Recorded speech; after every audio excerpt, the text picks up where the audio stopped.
Raccoon City is completely destroyed. People don't cry tears anymore. It's blood that runs from their eyes. From humans to animals, the zombie virus has spread everywhere. Now they're so aggressive that the moment they see a living person, they pounce and tear them apart alive. But it wasn't always like this. The roots of this T-virus were planted years ago. Back then, Claire and her brother used to live in an orphanage in Raccoon City. There was a strange woman in that orphanage. Claire used to see her every night. When Claire told her brother about it, he just brushed it off like it was her imagination. Slowly, Claire became friends with that woman. Her name was Lisa. One day, Claire asked her, "Where's your home?" Lisa replied, "My home is right down here." Just then, Dr. Williams showed up and asked Claire, "What are you doing here this late?" Claire didn't know what to say, but her brother stepped in to cover for her. He said, "Since our parents died, Claire's been sleepwalking." Dr. William knew Chris was lying, but he still appreciated what he was doing, protecting his sister. In the present day, Claire wakes up screaming from a nightmare. She saw Lisa again. Her scream freaks out the truck driver, and he says, "If I knew you screamed like that in your sleep, I would have never given you a ride." Turns out, Claire's been having the same terrifying dream from her childhood. She's heading back to Raccoon City after 5 years to see her brother. On the way, the truck driver says, "The city's in bad shape now. Ever since that umbrella drug company left, everything's gone downhill. Most people have moved out. Your brother should leave too." While they're talking, they get distracted, and suddenly a girl appears right in front of the truck. It hits her and drags her for quite a distance. She's in such bad shape that there's no way she could have survived. Both of them panic, stop the truck, and get out. Looking at the girl, it's clear she's dead. Claire says, "Grab a cloth or something. We need to cover her up. We'll take her into the city. My brother's a cop, he'll handle it." But the driver refuses. He says, "It wasn't my fault. I don't want to get mixed up with the cops." Right then, the girl's body suddenly starts to move, and she stands up and walks away. Claire and the driver are shocked to see she's gone. Meanwhile, the driver's dog starts licking the blood from the road where the girl was, and that's where a new danger begins. Claire thinks the girl might need help. The driver says, "If you want to go, then go. I'm out of here." After that, we get some important info about Raccoon City. Raccoon City used to be home to the world's biggest pharmaceutical company, Umbrella Corporation. Now it's nothing but a ghost town. Umbrella's already moving to a new location. Only a few of their last employees are still here. Besides them, the only people left are the ones who can't afford to leave. This is Leon. He's joining the Raccoon Police Department tonight. It's his first night on the job, but he has no idea it's about to become the most terrifying night of his life. He's sitting at a bar, chatting casually with the bartender. When he notices her eyes, they're bleeding. Leon is shocked. The bartender quietly says, "It's been happening for 2 weeks. I just haven't seen a doctor. Thought it'd go away on its own." Suddenly, there's a loud crash, like something hit the window. Leon turns around, startled. A crow had slammed into the window. It was in terrible shape.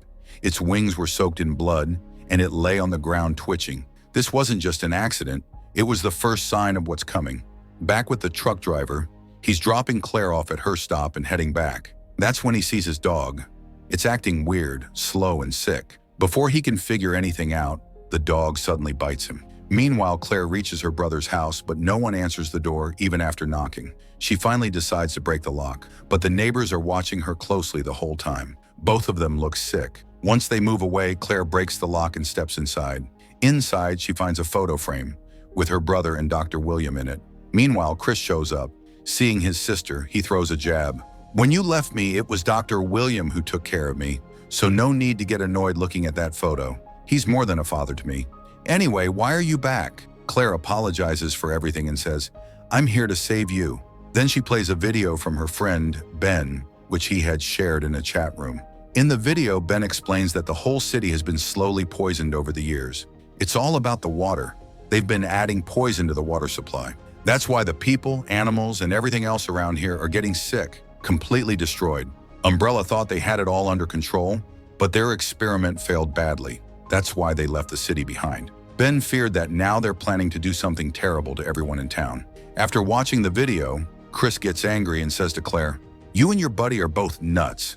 Nothing you said as a kid ever made sense either, so pack your stuff and get out of here." Meanwhile, Dr. Williams suddenly gets a call. His face turns serious the moment he hears it. Right after that, he tells his wife and daughter, "Pack the essentials. We need to leave the city right now." Just then, an Umbrella Corporation siren starts blaring in the city. A voice comes on the loudspeaker. "All citizens, please stay inside your homes. This is for your safety." As soon as Chris hears the announcement, he rushes out for duty. Back inside, Claire finds a water bottle with the Umbrella Corporation logo on it. She realizes Chris has been drinking the water Umbrella supplies.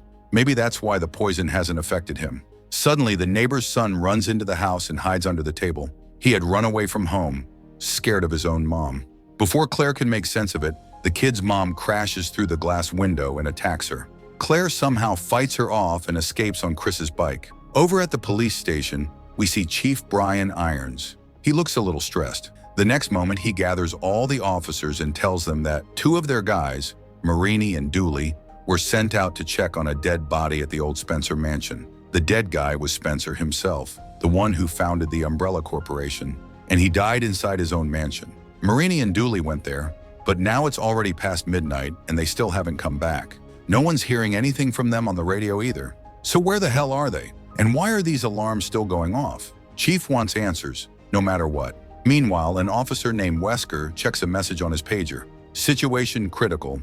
Check your locker now." A 5-person team is formed to find Marini and Dooley, Richard, Jill, Wesker, Chris, and Vickers. Before heading out, Wesker opens his locker and finds a device inside. A message flashes on it. Raccoon City will be wiped out at 6 a.m. Wesker keeps that info to himself.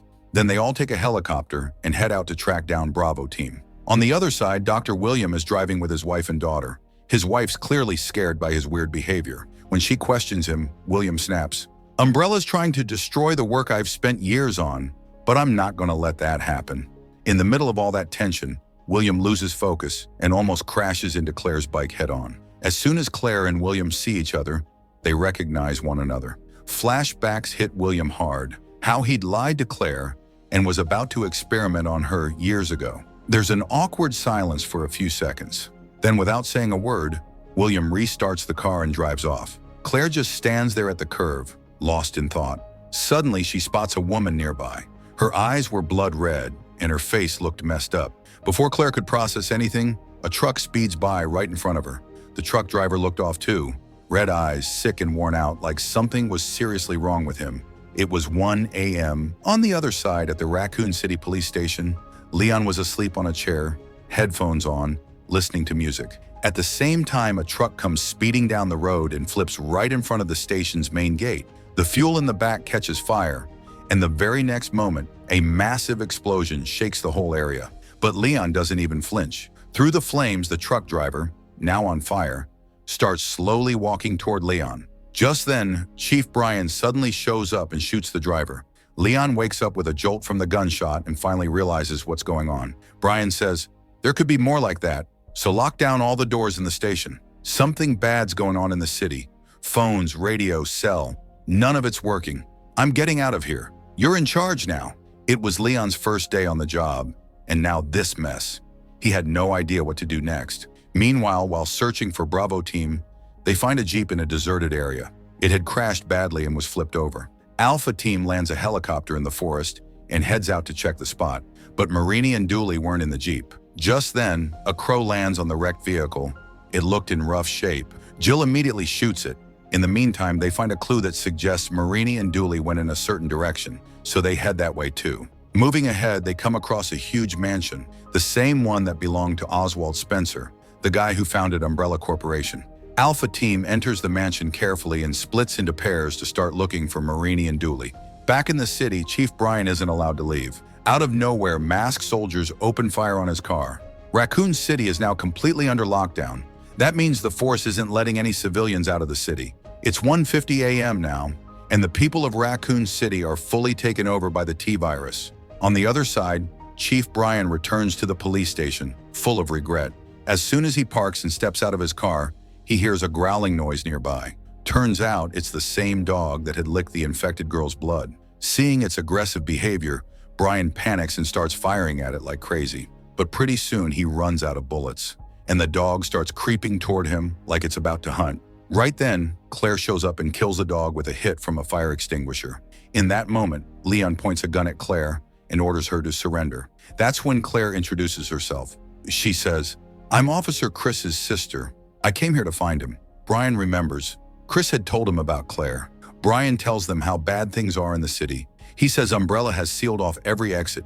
Things are real bad and something worse is about to go down. So now they have to find the Alpha team, the same one Claire's brother is in. They've got a helicopter, and that's their only shot at getting out. Before heading out, they go to the arms house to grab weapons. Meanwhile, in one corner of the Spencer mansion, creepy sounds are coming from the dark. Chris goes to check and finds a sick-looking guy feeding on Officer Marini's blood. They manage to shoot the zombie in time, but Marini doesn't survive. Right then, Officer Dooley's revolver is found on the floor by Richard. Before he can make sense of it, zombies swarm in on him. Chris also gets caught in the chaos.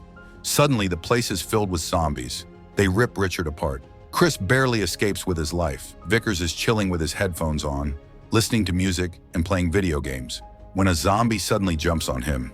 Wesker keeps getting messages on his device, and following those messages, he ends up in front of a piano. Jill keeps asking him questions, but Wesker doesn't respond to anything she says. He plays a code on the piano, the one mentioned in the messages, and that opens up a secret room. They both head inside right away, and just then, Vickers' helicopter crashes right into the area. Somehow, Jill and Wesker manage to survive the crash. That's when they find out about a hidden tunnel. Right before going in, Wesker finally tells Jill the truth. He says it all started months ago, when Umbrella began shutting down its operations in Raccoon City. That's when some unknown agency reached out to him. Just a small group of people who wanted the world to know what Umbrella was really doing. Wesker admits he was doing this for money, and now, maybe through that agency, they could both escape the city. Jill hears it all, but she doesn't really get it. She's confused about what Umbrella actually did to the people of the city. Just then, a zombie shows up, and in that one moment, Jill sees everything clearly. She says, "Chris and Richard's lives matter more than this mission. They're our friends. We need to find them." But Wesker doesn't listen. He just keeps moving forward with his mission. Meanwhile, Brian, Leon, and Claire haven't even left the police station yet. When thousands of zombies break through the front gate, Brian rushes them toward the back gate of the station. Claire covers them, shooting down zombies as they run. In the past 5 years, she's learned way more than just how to fire a gun. Right behind the police station is the orphanage, the same one Claire grew up in. As soon as they step inside, childhood memories start flashing through her mind. The very next moment, she asks Brian, "Why are we here?" Brian answers, "There's a tunnel from here that leads straight to Oswald Spencer's mansion. We just need to find it." Claire starts getting suspicious. How does Brian even know about this secret tunnel? She starts thinking maybe he's got some connection with Umbrella. Maybe they've been paying him off to help cover up what's really going on here. In the middle of all this chaos, they hear heavy footsteps on the orphanage roof, like some giant creatures up there. Leon looks up and suddenly sees Lisa standing right next to him. He freaks out and points his gun at her. Lisa quietly signals him to stay quiet. She can sense the danger above, but Leon doesn't get her warning. Instead, he yells out to call the others. A big mistake. Lisa disappears in a flash. And right then, that tyrant drops down and rips Brian apart with its long tongue. Leon and Claire panic and take off running. The tyrant chases them, catches Leon by the legs with its tongue, and slams him down. Claire fires all her bullets at the tyrant, trying to save him, but it doesn't even slow down. The tyrant goes in for the kill, but right then Lisa shows up and saves Leon. She takes on the tyrant all by herself. See, Umbrella had activated this powerful bioweapon, her tyrant, just to make sure no evidence ever left Raccoon City. But Lisa fights like hell and manages to take it down. Then she walks up to Claire and says, "Old friend, I remember you." Claire gets emotional and pleads, "We need to get to Spencer Mansion. Can you take us there?" Lisa leads them to the same spot where years ago, Claire bit the doctors and escaped from the orphanage. Because back then, Dr. William was going to experiment on her too. Now, Lisa hands her an old key, the key to a door that hides the secret tunnel leading straight to the Spencer Mansion. Claire thanks Lisa for everything, and then she and Leon head out. It's now 4:23 a.m., and Chris is still alive, somehow surviving wave after wave of zombies. Gunshots draw even more of them in, and he keeps taking them out one by one. But eventually his ammo runs out. With no other choice, he starts sneaking away. Just when a bunch of zombies are about to swarm him, Jill shows up right in time and saves him. Chris, gasping for breath, says, "We need to get to the chopper. Fast." Jill tells him, "The chopper's down. Vickers is dead. Wesker screwed us. He bailed and left us behind." Jill continues, "We gotta go after him. He knows the way out of here." Meanwhile, Claire and Leon take an elevator down to the place where Umbrella used to run experiments on kids. They had snatched orphans from the orphanage and brought them here. A registry lying there had names of thousands of kids. Claire loses it after seeing that. Leon tries to calm her down, and then they both move forward to look for the Alpha team. On the other side, Wesker is already deep into the secret tunnel. We now see Dr. William and his family. His wife and daughter are curled up in a corner, terrified, because William is a mad scientist, obsessed with nothing but his research. Even in the final hours, he's buried in trying to perfect the G-virus. Suddenly, Wesker shows up and spots a box full of G-virus vials. That was all he came for, his real mission. But William wasn't going to let his life's work go that easy. He quickly tries to shoot Wesker, but Wesker reacts faster and shoots him 3 times. He didn't want to do it, but he had no choice. William's wife and daughter start crying in shock. William, bleeding out, points toward his wife, like he's saying, "Inject me with the G-virus." She quickly opens the box and hands him a vial. William also gives her a gun.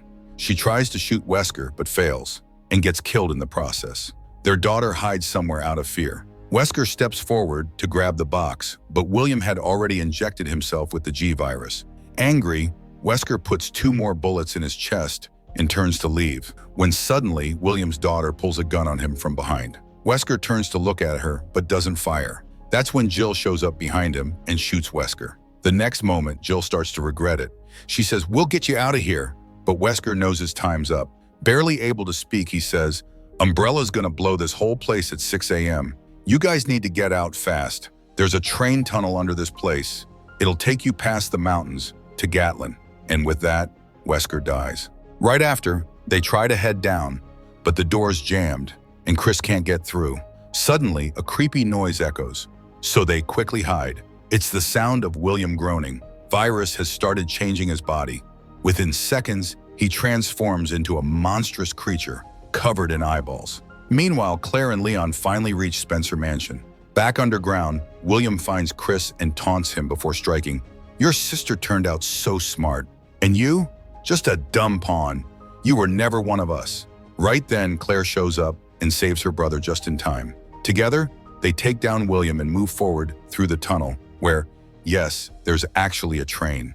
It's now 5:55 a.m., just 5 minutes left, but William's body starts moving again. Leon manages to get the train running and they all get on board. At exactly 6 a.m., the whole place starts collapsing. A giant cloud of dust and rubble slams into the train, making it stop inside the tunnel. That's when William, now a full-blown tyrant, tears through the train's roof and grabs Claire.